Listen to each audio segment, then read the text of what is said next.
आज की वीडियो में हम लोग पोलर कोऑर्डिनेट के बारे में डिस्कस करेंगे। इससे पहले हमने कार्टेशियन कोऑर्डिनेट के बारे में डिस्कशंस कर लिया है, ठीक है। तो देखिए पोलर कोऑर्डिनेट का यूज़ हम कब करते हैं।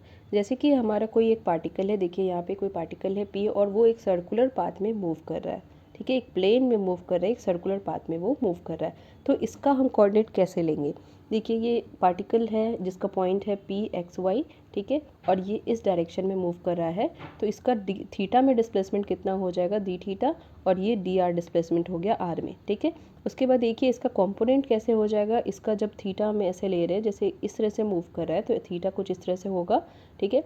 अब हम इसका एक्स कंपोनेंट कितना हो जाएगा, आर कॉस थीटा, ठीक है, और वैसे ही परपेंडिकुलर कंपोनेंट हो जाएगा आर साइन थीटा, ओके। अब देखिए इसका वैल्यूज़ हम कैसे निकालते हैं।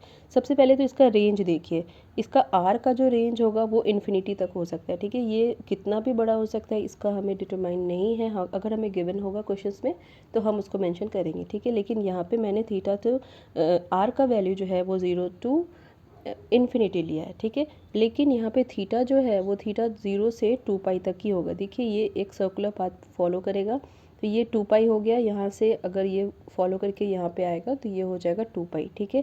सो थीटा का रेंज कितना हो जाएगा, 0 से 2 पाई, okay.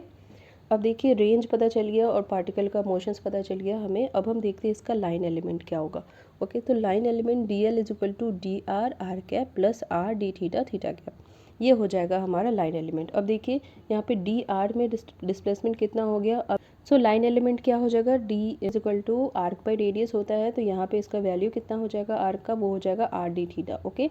So d l is equal to d r r cap direction में plus r d theta theta cap direction में, ये हो गया हमारा लाइन एलिमेंट। अब चलिए देखते हैं एरिया एलिमेंट क्या होगा। ये हो जाएगा r d r r cap cross r theta theta cap, ठीक है।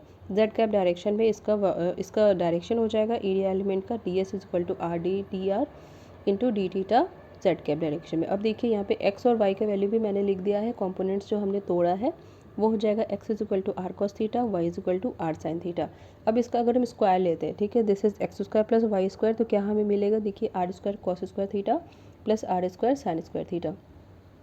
इसको आगे आप सॉल्व करिएगा तो आपको मिलेगा R square X square plus Y square equal to R square, where are is the radius of this circular path, okay.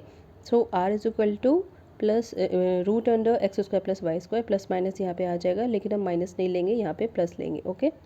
So value of R and theta, यहाँ पे आर और थीटा का वैल्यू क्या होगा, देखिए r is equal to x square plus root under x square plus Y square आ गया, ठीक है, हमने ये निकाल लिया है।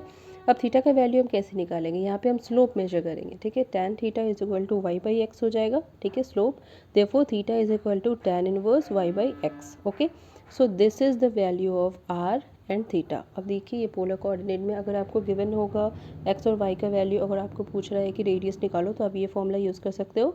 उसके बाद फिर अगर आपको एंगल पूछ रहा है तो आप ये फॉर्मूला यूज़ कर सकते हो, ठीक है। ये हो गया हमारा पोलर कोऑर्डिनेट का क्विक रिविजन शॉर्ट नोट्स से, ओके।